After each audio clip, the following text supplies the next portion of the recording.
will bring them against this land, and against the inhabitants thereof, and against all these nations round about, and will utterly destroy them, and make them an astonishment, and a hissing, and perpetual desolations.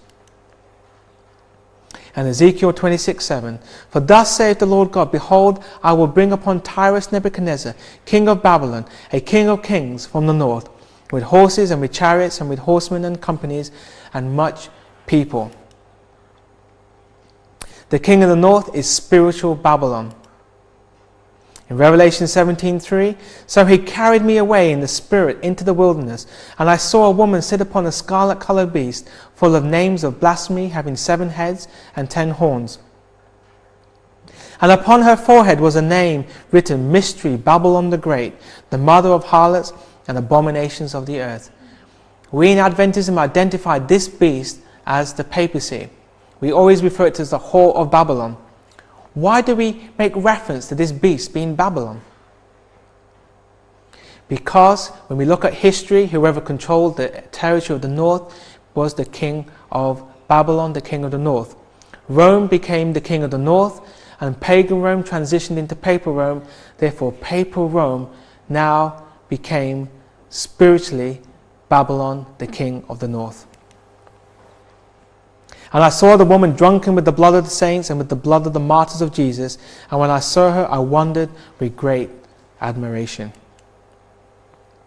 So Daniel 11 verse 40 reads like this. And in 1798, at the time of the end, atheistic France, the king of the south, shall push at the papacy, and Babylon equals the papacy, the king of the north, shall come against him, the king of the south, like a whirlwind, with chariots and with horsemen and with many ships, and he shall enter into the countries and shall overflow and pass over.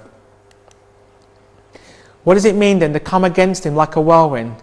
It means to speedily destroy. In Jeremiah chapter 4, 6 and 7 and 11 to 13, Set up the standard towards Zion, retire, stay not, for I will bring evil from the north and a great destruction. The lion is come up from his thicket, and the destroyer of the Gentiles is on his way. He is gone forth from his place to make thy land desolate, and thy cities shall be laid waste without an inhabitant.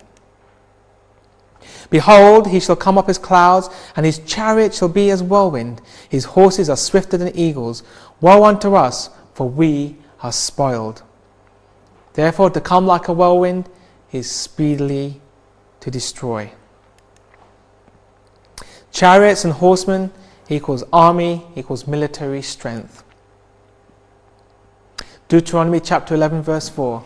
And what he did unto the army of Egypt, unto their horses and to their chariots, how he made the water of the Red Sea to overflow them as they pursued after you, and how the Lord hath destroyed them unto this day. Isaiah 43:17, which bringeth forth the chariot and horse, the army and the power. And many ships equals commerce, wealth, business, economic strength. In 2 Chronicles chapter 9:21, For the king's ships went to Tarshish with the servants of Huram. Every 3 years once came the ships of Tarshish bringing gold and silver, ivory and apes, and peacocks. And King Solomon passed all the kings of the earth in riches and in wisdom. And in Psalms 107:23, they that go down to the sea in ships that do business in great waters. Proverbs 31:14, she is like the merchant ships, she bringeth her food from afar. And Revelation 18:17, for in 1 hour so great riches is come to naught, and every shipmaster and all the company in ships and sailors, and as many as trade by sea, stood afar off. And he shall enter into the countries and shall overflow. This word overflow, the primitive root is to gush, by implication to inundate, to cleanse, by analogy to gallop, to conquer, to drown, to rinse, rush over, wash away. In Isaiah chapter 8 verses 7 to 8, Now therefore, behold, the Lord bringeth up upon them the waters of the river, strong and many, even the king of Assyria and all his glory, and he shall come up over all his channels and go over all his banks. And he shall pass through Judah, he shall overflow and go over, he shall reach even to the neck, and the stretching out of his wings shall fill the breadth of thy land, O Emmanuel. Overflow and Passover means to conquer. In Habakkuk 1:6, for lo, I raise up the Chaldeans, that bitter and hasty nation, which shall march through the breadth of the land to possess the dwelling places that are not theirs. Then shall his mind change, and he shall pass over and offend, imputing this his power unto his God. Shall they therefore empty their net, and not spare continually to slay the nations? So Daniel 11:40 reads like this. And in 1798, at the time of the end, atheistic France, the king of the south, shall push at the papacy, him, and Babylon, the papacy, the king of the north, shall speedily come against him, atheism, like a whirlwind, with military and economic strength, that's chariots, and with horsemen, and with many ships. And he shall take over or enter into the countries, and shall conquer, overflow, and pass over. Here in 1830 we find that there was another revolution. You see, after a while, France came to its senses. It removed communism, it removed this atheism, and this spirit of atheism, communism spread from country to country until eventually it settled down into one place. Here we see the laborer, the bourgeois, the student, they all had this revolution. 1848, another revolution. In Germany, 1848, another revolution. Austria, 1848, another revolution. And finally, in 1848, we come to Karl Marx, who produced the Communist Manifesto.